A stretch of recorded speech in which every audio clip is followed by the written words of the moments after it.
அஸ்ஸலாமு அலைக்கும் வரஹமத்துல்லாஹி வபரகாத்துஹு. அல்ஹம்துலில்லாஹி ரப்பில் ஆலமீன் வஸ்ஸலாத்து வஸ்ஸலாமு அலா அஸ்ரஃபில் அம்பியாயி முர்சலீன் நபியனா முஹம்மத் வ ஆலிஹி வசாபிஹி அஜ்மாயின் அம்மாபாத். கண்ணியத்துக்குரிய எல்லாம் வல்ல அல்லாஹு ஜல்லசானு தாலாவின் நல்லடியார்களே, அன்பிக்கினிய சகோதர சகோதரிகளே, பிரமத அன்பர்களே, நண்பர்களே, உங்கள் அனைவரின் மீதும் ஏக இறைவனுடைய சாந்தியும் சமாதானமும் என்றென்றும் நிலவ பிரார்த்திப்பதோடு, நான் சங்கை அப்துல் அஜீஸ். அல்லாஹ்வுடைய அருளால் அனைவரும் மிக நலமாக இருப்பீர்கள் என்று நம்புகிறேன். அல்ஹம்துலில்லாஹ், எல்லா புகழும் அல்லாஹ்வுக்கே. மேலும் இன்றைய ஜிம்மாவின் அல்லாஹ் வழங்குவதாக வாக்களித்துள்ள சிறந்த எக்ஸ்ட்ரா போனஸான நன்மைகளையும் பெற்றுக்கொண்ட மக்களாக நீங்கள் இருப்பீர்கள் என்று கருதுகிறேன். இன்ஷா அல்லாஹ். தவறவிட்டவர்கள் மறவாமல் அடுத்த ஜிம்மாவிலாவது அவைகளை பெறுவதற்கு நேரத்தோடு பள்ளிக்கு சென்று ஜிம்மாவின் அனைத்து வித கடமைகளையும் சரிவர செய்வதற்கு ஆர்வம் கொள்வோம். அல்லாஹ் அருள் புரிவானாக. ஏகத்துவமும் இணை வைப்பும் என்ற தலைப்பில் இது இரண்டாவது பாகம். இணை வைத்தவர்கள் இழக்கப் போகும் பாக்கியங்களை பற்றி இந்த காணொலியில் நம்ம பார்க்க இருக்கிறோம். அல்லாஹ் ரப்புல் ஆலமீன் அல்லாஹ்வுக்கு பிடிக்காத மிகப்பெரிய ஒரு தவறான காரியம் எது என்றால் அது அல்லாஹ்வுக்கு இணை வைக்கக்கூடிய காரியம்தான். அப்படிப்பட்ட அந்த காரியத்தை செய்வதை விட்டும் இந்த இஸ்லாமிய சமுதாயம் முற்றிலுமாக விடுபட வேண்டும் என்பதற்காக இணை வைப்பும் ஏகத்துவமும் சம்பந்தப்பட்ட செய்திகளை தொடராக நம்ம பதிவு செய்ய இருக்கிறோம். இன்ஷா அல்லாஹ் அவைகளை தொடராக நீங்கள் கேட்டு வர வேண்டும். அந்த விஷயங்களில் முழுமையான ஒரு தெளிவை நாம் பெற்றுக்கொள்ள வேண்டும் என்ற பணிவோடு உங்களிடம் வேண்டுகோள் வைத்தவனாக இந்த காணொலியை ஆரம்பம் செய்கிறேன். வாங்க காணொலிக்குள்ளே போவோம். மறுமை நாளில் நமது இறைவனை காண்பது மிகப்பெரிய பாக்கியமாக இஸ்லாமிய மார்க்கம் நமக்கு சொல்லி தந்திருக்கிறது. மிகப்பெரிய பாக்கியம். இந்த பாக்கியத்தை அல்லாஹ்விற்கு இணை வைத்தவர்கள் இழந்து விடுகிறார்கள் என்று மார்க்கம் நமக்கு தெளிவாக அறிவுறுத்துகிறது. இதை பற்றி அல்லாஹ் ரப்புல் ஆலமீன் 83வது அத்தியாயம் 15வது வசனத்தில், அவ்வாறு இல்லை, அந்த நாளில், அதாவது மறுமை நாளில் தமது இறைவனை விட்டும் அவர்கள் தடுக்கப்படுவார்கள். இறைவனை அவர்கள் பார்க்கவே முடியாது என்பதாக அல்லாஹ் சொல்லி காட்டுகிறான். எனவே இவ்வளவு பெரிய விபரீதமான காரியத்தை ரொம்ப எளிதாக அலட்சியமாக இந்த இஸ்லாமிய சமுதாயம் செய்து கொண்டு இருக்கிறது என்பதை சீர்தூக்கி பார்க்க வேண்டும், சிந்தித்து செயல்பட வேண்டும். நபிகள் நாயகம் ஸல்லல்லாஹு அலைஹி வஸல்லம் அவர்களது காலத்தில் மக்கள் சிலர், அல்லாஹ்வின் தூதரே, மறுமை நாளில் நாங்கள் எங்கள் இறைவனை காண்போமா, பார்க்க முடியுமா என்று கேட்கிறார்கள். அதற்கு நபிகள் நாயகம் ஸல்லல்லாஹு அலைஹி வஸல்லம் அவர்கள், ஆம், கண்டிப்பாக காண்பீர்கள். மேகமே இல்லாத நண்பகல் வெளிச்சத்தில் சூரியனை பார்க்க ஒருவர் முண்டி அடித்துக் கொள்வீர்களா என்று நபி ஸல்லல்லாஹு அலைஹி வஸல்லம் அவர்கள் மக்களை நோக்கி கேட்க, அவர்கள் இல்லை அப்படிங்கிறாங்க. அதாவது நல்ல வெளிச்சமான நண்பகல் நேரத்தில் சூரியனை பார்க்கறதுக்கு கஷ்டமாக இருக்குமா? ரொம்ப ஈஸியாக இருக்கும், ரொம்ப தெளிவாக நமக்கு தெரியும். என்ன, அதை பார்க்கறதுக்கு எப்படி உங்களுக்கு கஷ்டமாக இருக்குமான்னு கேட்கும்போது சகாபாக்கள்லாம், இல்லையே, ரொம்ப எளிதாக இருக்குமே அப்படின்னு பதில் சொல்கிறாங்க. அப்போது நபிகள் நாயகம் ஸல்லல்லாஹு அலைஹி வஸல்லம் அவர்கள், மேகமே இல்லாத பௌர்ணமி இரவின் வெளிச்சத்தில் நிலவை பார்ப்பதற்காக நீங்கள் ஒருவரை ஒருவர் முண்டி அடித்துக் கொள்வீர்களா, கஷ்டமாக இருக்குமா என்றும் கேட்கிறார்கள். அதற்கும் மக்கள், இல்லை, அதுக்கும் கஷ்டமாக இருக்காது, எளிமையாக தான் இருக்கும் அப்படிங்கிறாங்க. நபி ஸல்லல்லாஹு அலைஹி வஸல்லம் அவர்கள், இந்த ரெண்டில் ஒன்றை பார்க்க நீங்கள் ஒருவரை ஒருவர் முண்டி அடித்து கொள்ளாதது போலவே மறுமை நாளில் கண்ணியமும் மகத்துவமும் மிக்க அல்லாஹுவை நேரடியாக நீங்கள் காண்பதற்கும் முண்டி எடுத்துக்கொள்ள மாட்டீர்கள் என்று கூறிவிட்டு பின்வருமாறு மேலும் விளக்குகிறார்கள். அதாவது அல்லாஹுவை மறுமை நாளில் நீங்கள் பார்ப்பதற்கு எந்த ஒரு இடைஞ்சலும் இருக்காது, அவ்வளவு தெளிவாக பார்ப்பீர்கள் என்பதை தான் இப்படி சொல்கிறாங்க. மேலும் மறுமை நாள் ஏற்படும் போது மேலும் நபி ஸல்லல்லாஹு அலைஹி வஸல்லம் சொல்கிறாங்க, மேலும் மறுமை நாள் ஏற்படும் போது அழைப்பாளர் ஒருவர் ஒவ்வொரு சமுதாயமும் உலக வாழ்வில் தாம் வணங்கி கொண்டிருந்தவர்களை பின்தொடர்ந்து செல்லட்டும் என்று அழைப்பார்கள். அதாவது இந்த உலகத்தில் வாழ்ந்த மக்கள் யாரை வணங்கி கொண்டு இருந்தார்களோ அந்தந்த நபர்களை அழைக்கிட்டோம். கூப்பிடுங்க, ஏசுநாதரை வணங்குனியா கூப்பிடு, ஏசுநாதரேன்னு கூப்பிடு, இயேசுவேன்னு கூப்பிடு, அவர் வருவார் உன்னை நரகத்துக்கு அழைச்சிட்டு போகிறதுக்கு, இல்லையா? மற்றபடி பிற மதத்தவர்கள் யாரை தெய்வங்களாக நினைத்து எப்படியெல்லாம் பேரை வச்சு வணங்கி கொண்டு இருக்கிறார்களோ அவங்களெல்லாம் கூப்பிடுங்க அப்படின்னு வானவர்கள் சொல்லுவாங்க. அவங்க தங்களுடைய பேரை சொல்ல அவர்கள் நேரடியாக வந்து தங்களை அந்த மக்களை அழைச்சிக்கிட்டு போய் நரகத்தில் கொண்டு போய் தள்ளுவாங்க அவங்களோட சேர்த்து. அப்படி நடக்குமா? அப்போது அல்லாஹுவை விடுத்து கற்பனை கடவுளர்களையும் கற்சிலைகளையும் வணங்கி கொண்டிருந்தவர்கள் ஒருவர் கூட எஞ்சாமல் அனைவரும் நரக நெருப்பில் விழுவார்கள். எல்லாரும் கம்ப்ளீட் பண்ணிடுவான்ல. அல்லாஹுவை அல்லாமல் என்னென்ன பெயர் வைத்து எப்படியெல்லாம் எதையெல்லாம் வணங்கி கொண்டிருந்தார்களோ அவர்களை அங்கே அல்லாஹ் எடுத்துக்காட்டி அவர்களை அவங்களுக்கு பின் தொடர்ந்து போய் எல்லாத்தையும் ஒட்டுமொத்தமாக நரகத்தில் தள்ளிடுவான். முடிவில் இறுதியாக அல்லாஹுவை வணங்கி கொண்டு நன்மைகளும் புரிந்து கொண்டிருந்தவர்கள் அல்லது அல்லாஹுவையும் வணங்கி கொண்டு பாவங்களும் செய்து வந்த பாவிகள் மேலும் வேதக்காரர்களில் மிஞ்சியவர்கள் ஆகியோரை தவிர வேறு எவருமே மீதி இல்லாத நிலையில் வேதக்காரர்களான யூதர்களும் அழைக்கப்படுவார்கள். சரியா? அப்போ அவர்களிடம் யாரை நீங்கள் வணங்கி கொண்டிருந்தீர்கள் என்று கேட்கப்படும். அவர்கள் அல்லாவின் மைந்தர் உசேர்னு ஒருவரை வணங்கி கொண்டிருந்தாங்க. அப்போ அவர்களை நாங்கள் வணங்கி கொண்டிருந்தோம் என்று பதிலளிப்பார்கள். அப்போது அவர்களிடம் நீங்கள் பொய்யுரைக்கிறீர்கள், அல்லாஹ் தனக்கு எந்த மனைவியையும் எந்த மக்களையும் அவன் ஆக்கி கொள்ளவில்லை. எப்படா நீங்கள் வந்து எனக்கு என் மகன்னு சொல்லி அழைப்பீங்க? நான் தான் எனக்கு நான் என்ன உங்களை மாதிரி மனுஷனா? நான் இறைவன் அல்லாஹ். எனக்கு மனைவியோ மக்களோ எதுக்கு கற்பனை பண்ணீங்க? என்னால் படைக்கப்பட்ட உங்களுக்கு நீங்கள் ஒழுங்காக அந்த பூமியில் வாழணும் அப்படிங்கிறதுக்காக ஆணும் பெண்ணுமாக படைத்து ஒருவர் ஈர்க்கும் விதமாக அமைத்து அதன் மூலமாக சந்ததிகளை பெருப்பதற்கு நான் படைத்த விதம் அது. அடப்பாவிகளா, அதை கூட சிந்திக்காமல் எனக்கே மனைவி மக்கள் உண்டாக்குவீங்களா? இல்லையே அப்படின்னு சொல்லிவிட்டு மேலும் இப்போது உங்களுக்கு என்ன வேண்டும் என்று அவர்களிடம் கேட்கப்படும். அதற்கு அவர்கள் எங்கள் இறைவா, எங்களுக்கு தாகமாக இருக்கிறது, எங்களுக்கு நீர் புகட்டுவையாக, தண்ணீர் கொடுப்பாயாக, வழங்குவாயாக என்று கேட்பார்கள். உடனே நீங்கள் தண்ணீர் உள்ள அந்த இடத்திற்கு செல்லக்கூடாதா என ஒரு திசையை சுட்டி காட்டப்படும். அந்த திசையில் தண்ணி தெரியுது பாரு, அங்கே போங்கன்னு காட்டப்படும். பிறகு அந்த திசையில் உள்ள நரகத்தின் பக்கம் அவர்கள் கொண்டு செல்லப்படுவார்கள். அது காணல் நீர் இருக்கும் இல்லையா, அந்த மாதிரி அவங்களுக்கு காட்சி தெரியுது. அந்த நரகத்துடைய வெப்பம் அது காணல் நீரலை போல காணப்படும். அதன் ஒரு பகுதி மற்றொரு பகுதியை சிதைத்து கொண்டிருக்கும். அப்போது அவர்கள் அந்த நரக நெருப்பில் விழுவார்கள். பிறகு கிறிஸ்தவர்கள் அழைக்கப்பட்டு நீங்கள் எதை வணங்கி கொண்டிருந்தீர்கள் என்று அவர்களிடம் கேட்கப்படும். அவர்கள் நாங்கள் அல்லாவின் மைந்தர் மசீகை, அதாவது ஈசாவை வணங்கி கொண்டிருந்தோம் என்று கூறுவார்கள்.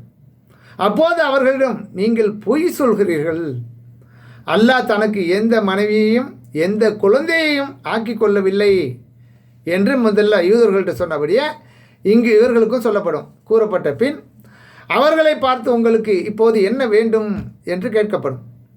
முன்பு யூதர்கள் கூறியது போன்ற இவர்களும் கூறுவார்கள். என்ன, தாகமாருக்கு தண்ணி வேணும் அப்படின்பாங்க. அப்போ இறுதியில் அல்லாவை வணங்கி கொண்டு நன்மைகளும் புரிந்து கொண்டிருந்த நல்லோர் அல்லது அல்லாவையும் வணங்கி கொண்டு பாவங்களும் புரிந்து வந்த தீயோரை தவிர வேறு எவரும் மீதி இல்லாத நிலையில் அவர்களிடம் அகிலத்தாரின் இரட்சகன் வருவான். அந்த நேரத்தில் அல்லாஹ் வருவான். அவனை பற்றி அவர்கள் எண்ணி வைத்திருந்த தோற்றங்களில் மிக நெருக்கமானது ஒரு தோற்றத்தில் அவன் வருவான். ஏற்கனவே சொல்லப்பட்ட என்ன அல்லாஹ்வுடைய அந்த தோற்றத்துக்கு கொஞ்சம் மாற்றமாக என்ன பண்ணுறான், அங்கே வர்றான். அவனை பற்றி அப்போது எதை நீங்கள் எதிர்பார்த்து இருக்கிறீர்கள், அல்லாஹ் என்ன பண்ணுறான், கொஞ்சம் வித்தியாசமான தோற்றத்தில் இவங்களுக்கு தெரியாத மாதிரி என்ன அல்லாஹ் என்ன அப்போது நீங்கள் எதை எதிர்பார்த்து கொண்டு இருக்கிறீர்கள். ஒவ்வொரு சமுதாயமும் உலகில் தாம் வணங்கி கொண்டிருந்தவைகளை பின்தொடர்ந்து சென்று கொண்டிருக்கின்றனரே, நீங்கள் ஏப்பா இங்கே இருக்கிறீங்க, அவங்களெல்லாம் இது பண்ணி போலியா என்று அவங்களை நோக்கி அல்லாஹ் கேட்பான். அவங்க சொல்கிறாங்க, அல்லாஹ்வை மட்டுமே வணங்குனாங்கல்ல, அல்லாஹ்வை நம்பி வாழ்ந்தாங்கல்ல, அதில் உறுதியான நம்பிக்கை உள்ளவர்கள் நிற்கிறாங்க, பாவம் செய்தவர்களும் கலந்து இருக்கிறாங்க, அதில் நிற்கிறாங்க. அப்போ அவர்கள் உலகத்தில் நாங்கள் வாழ்க்கையின் தேவைகளை பூர்த்தி செய்து கொள்வதற்காக என்ன எங்களுடைய தேவைகளை நாங்கள் திரட்டுவதற்காக இந்த மக்களிடம் அதிக அளவில் தேவை உள்ளவர்களாக இருந்தும் அவர்களுடன் ஒட்டி உருவாடி கொண்டிருக்காமல் அவர்களை பிரிந்திருந்தோம். நல்ல வசதி வாய்ப்புகளோடு இருந்தாங்க இல்லையா, அப்படிப்பட்டவர்களை நாங்கள் நினைச்சு போகலை. அவங்கக்கிட்ட அவர்களிடம் எந்த ஒரு ஒட்டும் உறவும் இல்லாமல் நாங்கள் மூமின்களாக முஸ்லீம்களாக அல்லாஹ்வை நம்பியே தான் நாங்கள் இருந்தோம். அப்படி இருக்க இப்போது அவர்களை பின்பற்றி தொடர போகிறோம். அப்போவே நாங்கள் அப்படி நல்ல உறுதியாக நின்றோமே, அவர்களுடைய காரியங்களை நாங்கள் செய்யலையே, அவர்களை நாங்கள் பின்தொடர்ந்து போகலையே, என்ன இப்போ நாங்கள் அப்படி செய்வோமா? அப்படி இருக்க இப்போது நாம் அவர்களை பின்தொடர்ந்து செல்வோமா, அவர்களை பின்பற்றுவோமா? இல்லை. நாங்கள் வணங்கி கொண்டிருந்த எங்கள் இறைவனையே நாங்கள் இந்த தருணத்தில் இந்த நேரத்தில் எதிர்பார்த்து காத்து கொண்டிருக்கிறோம் என்று பதிலளிப்பார்கள். ஏன்னா அல்லாஹ்வை நம்பி அல்லாஹ்வுக்கு உறுதியாக வணங்கியவர்களுக்கு என்ன அல்லாஹ் காட்சி அளிப்பாங்கிறது இருக்கு இல்லையா, அதை சொல்லப்பட்டிருக்கு. அதனால் அந்த பதில் அளிக்கிறாங்க, எங்கள் இறைவனுக்காக நாங்கள் காத்திருக்கிறோம். அவர்களெல்லாம் உண்மையான இறைவனை விட்டு போலி தெய்வங்களை உண்டு வணங்கி கொண்டிருந்தார்கள். அந்த போலி தெய்வங்களோடு அவங்க போயிட்டாங்க. நாங்கள் எங்கள் உண்மையான இறைவனுக்காக காத்திருக்கிறோம் என்று பதில் சொல்வார்கள். அதற்கு அல்லாஹ் நானே உங்கள் இறைவன் என்பான். அதற்கு அவர்கள் நாங்கள் அல்லாஹ்வுக்கு எதையும் இணையாக்க மாட்டோம் என்று 2 தடவையோ 3 தடவைகளோ கூறுவார்கள். அப்படி சொன்னதையும் அப்பையும் நம்பாமல், நீ எங்கள் இறைவன்லாம் கிடையாது, எங்கள் இறைவனுக்கு நாங்கள் மாறு செய்ய மாட்டோம், இணை வைக்க மாட்டோம் என்று உறுதியாக அதில் நிற்பார்கள் என்று அபு சயீத் அல் குத்ரி ரலியல்லாஹு அன்ஹு அவர்கள் அறிவிக்கக்கூடிய செய்தி புகாரில் 4581வது ஹதீஸாக இடம்பெற்றிருக்கு. அப்போ இணை வைக்காமல் அல்லாஹுவை உறுதியாக தூய்மையாக வணங்கியவர்களுக்கு அல்லாஹ் காட்சி அளிக்க வருவான் என்பதை நம்ம சரியாக புரிந்து கொள்ளணும். அடுத்தபடியாக இணை வைத்தவர்களுக்கு சொர்க்கம் கிடைக்கவே கிடைக்காது என்பதை பற்றிய செய்தியை அல்லாஹ் திருமறை குர்ஆனில் 5வது அத்தியாயம் 72வது வசனத்தில் சொல்லி காட்டுகிறான். அல்லாஹ்வுக்கு இணை கற்பிப்போருக்கு சொர்க்கத்தை அல்லாஹ் விலக்கப்பட்டதாக ஹராமாக ஆக்கிவிட்டான். அவர்கள் சென்றடைய இடம் நரகம்தான். அநீதி இழைத்தோருக்கு எந்த உதவியாளர்களும் இல்லை என்று 5:72 அல்லாஹ் சொல்லி காட்டுறான். மேலும் எனது இரட்சகனிடமிருந்து ஒரு வானவர் என்னிடம் ஒரு சுப செய்தியை அறிவித்தார். என்ன சுப செய்தி? அதாவது எனது சமுதாயத்தில் யார் அல்லாஹ்வுக்கு எதையும் இணையாக்காமல் இருக்கிறாரோ அவருக்கு சொர்க்கத்தில் நுழைவார் என்று அல்லாஹ்வின் தூதர் ஸல்லல்லாஹு அலைஹி வஸல்லம் அவர்கள் கூறினார்கள். உடனே நான் அவர் விபச்சாரத்திலோ திருட்டிலோ இது போன்ற குற்றங்களில் ஈடுபட்டிருந்தாலுமா என்று கேட்டேன். அவர் விபச்சாரத்திலோ திருட்டிலோ ஈடுபட்டிருந்தாலும் தான் என்று நபி ஸல்லல்லாஹு அலைஹி வஸல்லம் அவர்கள் பதிலளிக்கிறார்கள். இதை அறிவிப்பவர் அப்தர் ரலியல்லாஹு அன்ஹு அவர்கள் நூல் புகாரில் 1237வது ஹதீஸாக இடம்பெற்றிருக்கு. மேலும் நபி ஸல்லல்லாஹு அலைஹி வஸல்லம் அவர்கள் கூறினார்கள், அல்லாவிற்கு எதனையும் இணையாக்காமல் யார் இறைவனை சந்திக்கிறாரோ அவர் சொர்க்கத்தில் நுழைந்து விட்டார் என்று 100% உறுதியான பண்ணுறாங்க நபி ஸல்லல்லாஹு அலைஹி வஸல்லம் சொல்கிறாங்க. இதை அனஸ் பின் மாலிக் ரலியல்லாஹு அன்ஹு அவர்கள் அறிவிக்கக்கூடிய செய்தி அகமதில் 13071வது ஹதீஸாக இடம்பெற்றிருக்கு. நபி ஸல்லல்லாஹு அலைஹி வஸல்லம் அவர்களிடம் ஒரு மனிதர் வந்து கட்டாயமாக்கக்கூடிய இரண்டு விஷயங்கள் எது என்று கேட்டார். அதற்கு நபி ஸல்லல்லாஹு அலைஹி வஸல்லம் அவர்கள், அல்லாவிற்கு எதனையும் இணையாக கருதாமல் மரணித்தவர் சொர்க்கம் புகுவார், அல்லாவிற்கு இணை கற்பித்தவராக மரணிப்பவர் நரகம் புகுவார் என்று ரெண்டு விஷயத்தை அவர் கேட்டார்ல, அதுக்கு சொல்கிறாங்க நபி ஸல்லல்லாஹு அலைஹி வஸல்லம். இதை ஜாபீர் ரலியல்லாஹு அன்ஹு அவர்கள் அறிவிக்கக்கூடிய செய்தி அகமதில் 14667வது ஹதீஸாக இடம்பெற்றிருக்கு. மேலும் இணை வைப்பவர்களை அல்லாஹ் மன்னிக்கவே மாட்டான் என்பதை பற்றி, இணை வைப்பை தவிர்த்து மற்ற எந்த பாவங்களை ஒருவன் செய்திருந்தாலும் மறுமையில் அல்லாஹ் நாடினால் அவனை மன்னிக்க வாய்ப்பு உண்டு. ஆனால் இணை வைத்து விட்டு திருந்தாமல் இணை வைத்தவனாகவே மன்னித்தால் அந்த பாவத்தை அல்லாஹ் ஒருபோதும் மன்னிக்க மாட்டான் என்று அல்லாஹ் திருமறை குர்ஆனில் 4வது அத்தியாயம் 48வது வசனத்தில் சொல்லி காட்டுகிறான். தனக்கு இணை கற்பிக்கப்படுவதை அல்லாஹ் மன்னிக்க மாட்டான். அது அல்லாத பாவத்தை தான் நாடியோருக்கு மன்னிப்பான். அல்லாவுக்கு இணை கற்பிப்பவர் மிகப்பெரிய பாவத்தையே கற்பனை செய்துவிட்டார் என்று அல்லாஹ் சொல்லி காட்டுகிறான்.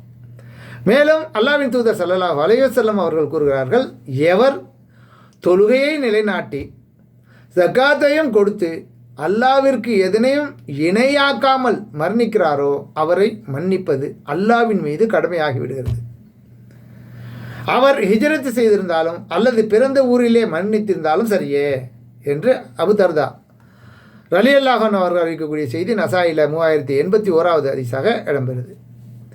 மேலும் இணை வைப்பவர்களின் மற்ற பாவங்களும் மன்னிக்கப்படாமல் போய்விடும் என்பதை பற்றிய செய்தி, அதாவது பொய், அவதூறு கூறுதல், விபச்சாரம் புரிதல், திருடுதல் மற்றும் மறு அருந்துதல் போன்ற பாவங்களை இறை நம்பிக்கையாளர்கள் செய்யும்போது அவற்றை அல்லாஹ் தம் கருணையால் மன்னிப்பதற்கு தயாராக இருக்கிறான். அதே சமயம் இணை வைத்தவன் இது போன்ற பாவங்களை செய்தால் அவன் இணை வைத்தே ஒரே காரணத்திற்காக, இணை வைத்தானுங்கிற அந்த ஒரு காரணத்திற்காக அல்லாஹ் அவனுடைய எந்த பாவத்தையும் மன்னிக்க மாட்டான்.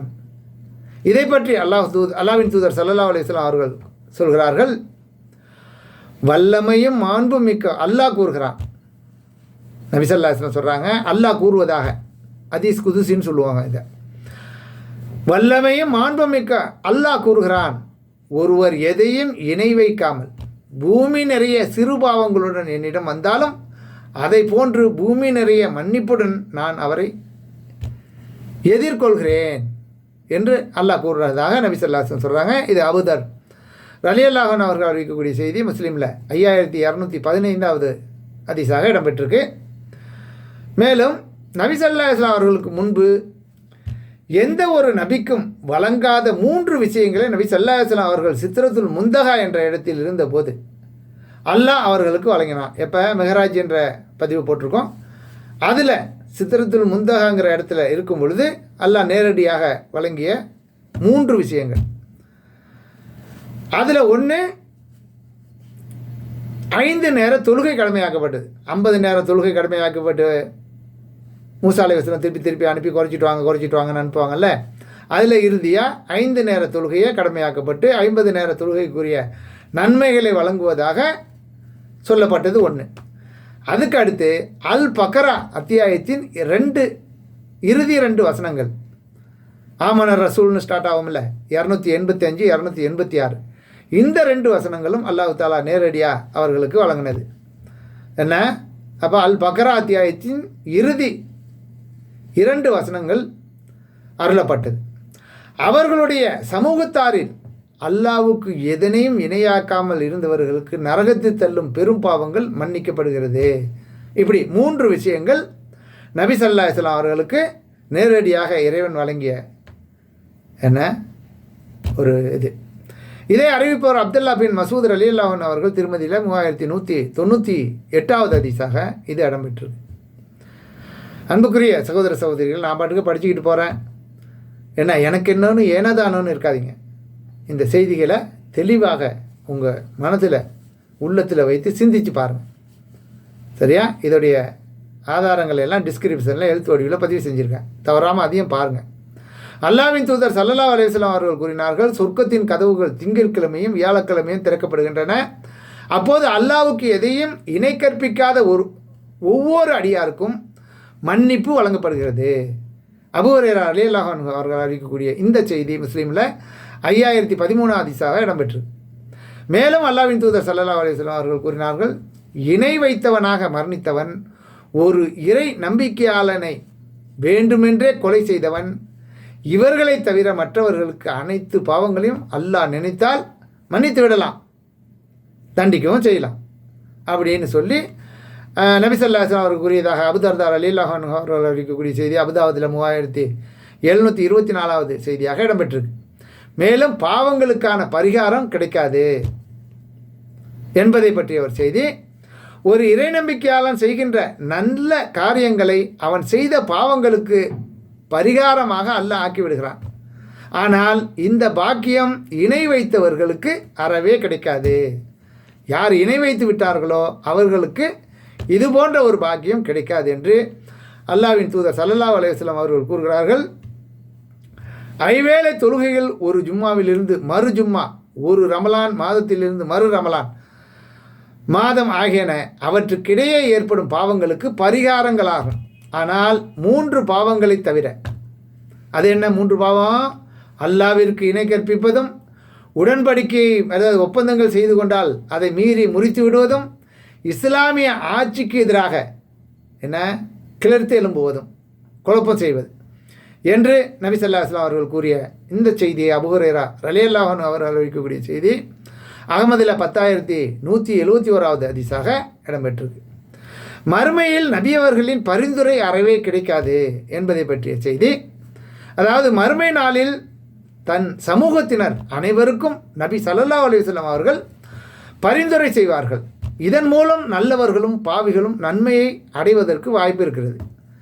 ஆனால் இணை வைத்தவர்களுக்கு நபிகள் நாயகம் ஸல்லல்லாஹு அலைஹி வஸல்லம் அவர்கள் பரிந்துரை செய்ய மாட்டார்கள்.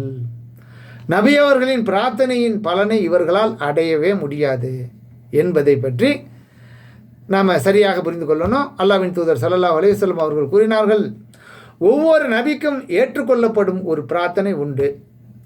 எனது சமூகத்தாருக்கு மறுமையில் பரிந்துரை செய்வதற்காக எனது விசேஷ பிரார்த்தனையை விட்டு வைத்திருந்தேன். அது விசேஷமாக எனக்கு வழங்கப்பட்டது.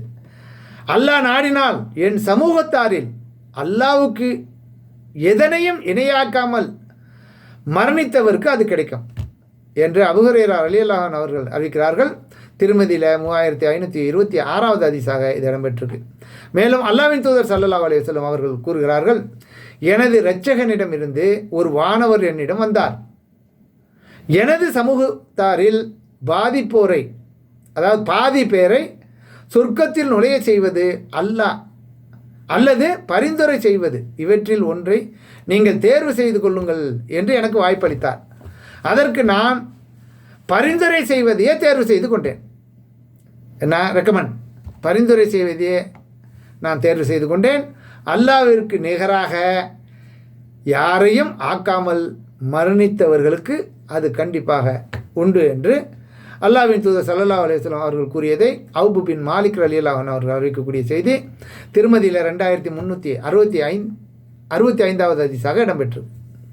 மேலும் மறுமை நாளில் முஹம்மது ஸல்லல்லாஹு அலைஹி வஸல்லம் அவர்கள் செய்யும் பரிந்துரையை பற்றி மக்களில் நான் மிகவும் அறிந்தவன் என்று அபூ ஹுரைரா ரலியல்லாஹு அன்ஹு அவர்கள் மக்களுக்கு முன்னால் கூறுகிறார்கள். அப்போது மக்கள் அவரிடத்தில் போட்டி போட்டுக்கொண்டு, அல்லாஹ் உங்களுக்கு அருள் புரியட்டும், அதை பற்றி எங்களுக்கு சொல்லுங்கள் என்றும் கேட்கிறார்கள். நபி ஸல்லல்லாஹு அலைஹி வஸல்லம் அவர்கள் மறுமை நாளில், இறைவா உனக்கு இணையாக யாரையும் ஆக்காமல் என்னை நம்பிக்கை கொண்டு உன்னை சந்திக்கின்ற முஸ்லிமான ஒவ்வொரு அடியானையும் நீ மன்னித்து விடு என்று கூறுவார்கள் என்று அபூ ஹுரைரா ரலியல்லாஹு அன்ஹு அவர்கள் அறிவிக்கக்கூடிய செய்தியை அகமதில் 9475வது ஹதீஸாக இடம்பெற்றிருக்கு. மேலும் இணை வைப்பவர்களின் பிரார்த்தனை ஏற்றுக்கொள்ளப்பட மாட்டாது. துவா செய்கிறோம் இல்லையா, பிரார்த்தனை தான் மிகப்பெரிய வணக்கம். அந்த வணக்கத்தை கூட யார் இணை வைத்தவர்களாக இருந்து கொண்டு கேட்கிறார்களோ அது ஏற்றுக்கொள்ளப்பட மாட்டாது. இணை வைப்பவர்களின் வேண்டுதல்களை அல்லாஹ் பொருட்படுத்த மாட்டான். அவர்கள் செய்யும் பிரார்த்தனை வீணாகவே முடியும். அல்லாஹ்வின் தூதர் ஸல்லல்லாஹு அலைஹி வஸல்லம் அவர்கள் கூறுகிறார்கள், இஸ்லாத்தை ஏற்ற பிறகு அல்லாஹ்விற்கு இணை வைக்கும் அடியானின் பாவ மன்னிப்பை அல்லாஹ் ஏற்றுக்கொள்ள மாட்டான். முஆவியா ரலியல்லாஹு அன்ஹு அவர்கள் அறிவிக்கக்கூடிய இந்த செய்தி 19198வது ஹதீஸாக அகமதில் இடம்பெற்றிருக்கு. மேலும் இணை வைப்பதால் நற்காரியங்கள் அனைத்தும் அழிந்துவிடும் என்பதை பற்றிய செய்தியும் நம்ம தெளிவாக புரிந்து கொள்ளணும். இணை வைப்பவர்கள் எவ்வளவுதான் தொழுதாலும், நோன்பு தோன்றாலும், தான தர்மங்களை புரிந்தாலும், ஹஜ்ஜி என்ற வணக்கத்தை நிறைவேற்றினாலும் அல்லாஹ்விற்கு இணை வைத்த ஒரே ஒரு காரணத்திற்காக இவை எல்லாம் அழிக்கப்பட்டு விடுகிறது, ஒன்றுமில்லாமல் ஆகிவிடுகிறது. இணை வைத்து கொண்டு எந்த நன்மையும் சேமிக்க முடியாது. நன்மைகளை சேகரிக்க வேண்டும் என்றால் முதலில் இணை வைப்பதை விட்டும் விடுபட வேண்டும், முற்றிலுமாக விடுபட வேண்டும். நீர் இணை கற்பித்தால் உமது நல்லறங்கள் அழிந்துவிடும், நீர் நஷ்டமடைந்தவராவீர். மாறாக அல்லாஹ்வையே வணங்குவீராக, நன்றி செலுத்துவோரில் ஆவீராக என்று முகமதே உமக்கும் உமக்கு முன் சென்றோருக்கும் தூது செய்தி அறிவிக்கப்பட்டது என்று அல்லாஹ் ரப்பல் ஆலமீன் 39வது அத்தியாயம் 65வது வசனத்தில் சொல்லி காட்டுறான். மேலும் அவர்கள் இணை கற்பித்திருந்தால் அவர்கள் செய்த நல்லவைகள் யாவும் அவர்களை விட்டும் அழிந்துவிடும் என்று 6வது அத்தியாயம் 88வது வசனத்தில் அல்லாஹ் சொல்லி காட்டுகிறான். மேலும் இணை கற்பிப்போர் தமது இறை மறுப்புக்கு தாமே சாட்சி கூறிக்கொண்டிருக்கும் நிலையில் அல்லாஹுவின் பள்ளிவாசல்களை நிர்வாகிப்பது அவர்களுக்கு தகாது.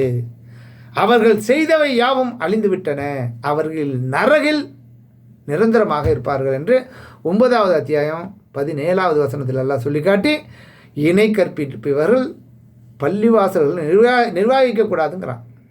சுன்னத் வல் ஜமாத் என்று சொல்லக்கூடிய நம்ம தமிழகத்தில் இருக்கக்கூடிய அனைத்து பள்ளிகளும் சுபஹானல்லாஹ் என்ன நிலைக்கு ஆளாவார்கள் என்பதை அவர்கள் சிந்திக்க வேண்டும். அல்லாஹ்வின் தூதர் ஸல்லல்லாஹு அலைஹி வஸல்லம் அவர்கள் கூறினார்கள், வளமும் உயர்வும் மிக்க அல்லாஹ் கூறினான், நான் இணையாளர்களை விட்டும் இணை கற்பித்தலை விட்டும் அறவே தேவையற்றவன்.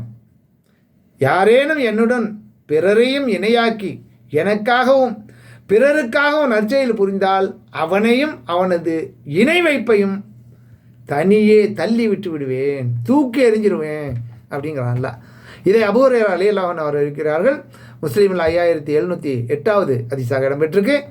அல்லாஹ்வின் தூதர் ஸல்லல்லாஹு அலைஹி வஸல்லம் அவர்கள் மேலும் கூறுகிறார்கள், இஸ்லாத்தை ஏற்ற பிறகு இணை வைக்கும் இணை வைப்பாளனிடமிருந்து எந்த காரியத்தையும் அல்லாஹ் ஏற்றுக்கொள்ள மாட்டான் என்று முஆவியா பின் ஹைதர் ரலியல்லாஹு அன்ஹு அவர்கள் அறிவிக்கக்கூடிய செய்தி இப்னு மாஜால 2527வது ஹதீஸாக இடம்பெற்றிருக்கு. மேலும் மறுமையில் எந்த பலனும் கிடைக்காது என்பதை பற்றிய செய்தி, இணை கற்பித்தவர்களின் வணக்கங்கள் அழிக்கப்பட்டு விடுவதால் மறுமையில் அவர்களுக்கு எந்த பலனும் கிடைக்காது. அல்லாஹ்வின் தூதர் ஸல்லல்லாஹு அலைஹி வஸல்லம் அவர்கள் கூறுகிறார்கள், அல்லாஹ் எந்த இறை நம்பிக்கையாளருக்கும் அவர் செய்த நற்செயலுக்கான நன்மையில் அநீதி இழைப்பதில்லை. அதற்குரிய நன்மை இன்மையிலையும் அவருக்கு வழங்கப்படும், அதற்குரிய நன்மை மறுமையிலும் அவருக்கு வழங்கப்படும். ஆனால் ஏக இறைவனை மறுப்பவனுக்கு இறைவனுக்காக செய்த நற்செயல்களின் பலனால் இன்மையில் மட்டும் அவருக்கு உணவளிக்கப்படும். அவர் மறுமையை அடையும் போது அவருக்கு வழங்கப்படுவதற்கு நன்மை ஏதும் இருக்காது என்று அல்லாஹ்வின் தூதர் ஸல்லல்லாஹு அலைஹி வஸல்லம் அவர்கள் கூறிய செய்தியை அனஸ் பின் மாலிக் ரலியல்லாஹு அன்ஹு அவர்கள் அறிவிக்கக்கூடிய செய்தி முஸ்லீமில் 5408வது ஹதீஸாக இடம்பெற்றிருக்கு. மேலும் உறவினராக இருந்தாலும் பாவ மன்னிப்பு தேடக்கூடாது.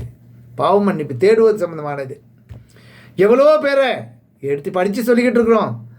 மரணிக்கிற வரலையே மார்க்கத்தை சொல்லிக் கொடுக்கவோ, லா இலாஹா இல்லல்லாஹ் உச்சரிப்புகளை சரியான முறையில் அவர்களுக்கு உணர்த்தி அல்லாஹ்வை மட்டும் வணங்கக்கூடியவர்களை ஆளாக்கவோ எந்த ஒரு முயற்சியும் பிள்ளைகள் செய்ய மாட்டாங்க. ஆனால் மரணித்த பிற்பாடு கேள்வி கேட்பாங்க, என்ன செய்கிறது, என்ன நன்மை செய்யணும்.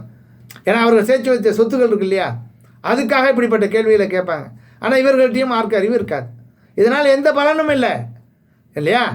உறவினராக அம்மாவாக இருந்தாலும் சரி, அப்பனாக இருந்தாலும் சரி, தம்பியாக இருந்தாலும், அண்ணனாக இருந்தாலும், அம்மா மச்சம் யாராக இருந்தாலும் சரி, என்ன யாரும் யாருக்காகவும் அப்படிப்பட்டவர்களுக்காக பாவ மன்னிப்பு தேடக்கூடாது என்பதை பற்றிய செய்தி. இணை வைத்தவர்கள் அல்லாவின் கோபத்திற்குரியவர்கள், அவர்களை இறைவன் மன்னிக்கவே மாட்டான் என்பதால் இணை வைத்தவர்களுக்கு பாவ மன்னிப்பு தேடுவதை அல்லாஹ் ஹராமாக்கி விட்டான். என்ன ஹராமாக்கி விட்டான், தடுக்கப்பட்டு விட்டது.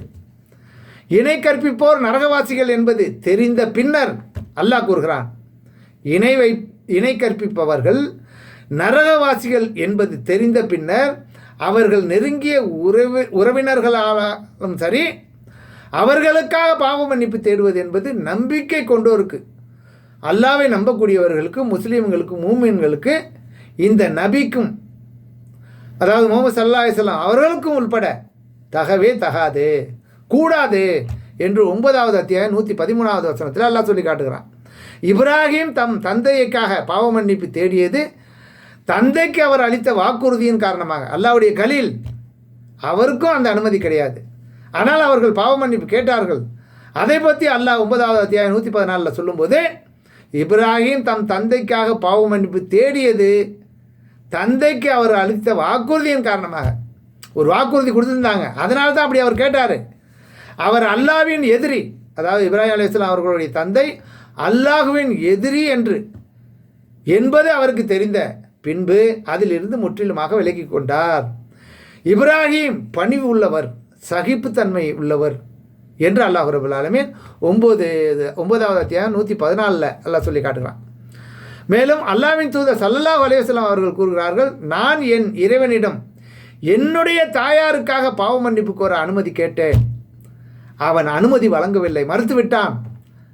ஆனால் அவரது அடக்கத்தலத்தை சந்திக்க அனுமதி கேட்டேன், எனக்கு அனுமதி வழங்கினான். அதனால் நீங்கள் அடக்க ஸ்தலங்களுக்கு செல்லுங்க, அது உங்களுக்கு மரண பயத்தை உண்டாக்கும். அதன் மூலம் உங்களுடைய தவறுகளிலிருந்து திருந்தி நீங்கள் நல்லவர்களாக வாழ வாய்ப்பு ஏற்படும். அதனால் நீங்கள் ஜியாரத் செய்யுங்கன்னு அனுமதிக்கப்பட்டிருக்கு. இதை அபூ ஹுரைரா ரலியல்லாஹு அன்ஹு அவர் அறிவிக்கக்கூடிய செய்தி முஸ்லீமில் 1776வது ஹதீஸாக இடம்பெற்றிருக்கு. மேலும் அபுதாலிப் நபி ஸல்லல்லாஹு அலைஹி வஸல்லம் அவர்களுடைய பெரிய தந்தை, அலி ரலியல்லாஹு அன்ஹு அவர்களுடைய தந்தை. இந்த அபுதாலிப் ரலியல்லாஹு அன்ஹு அவர்கள்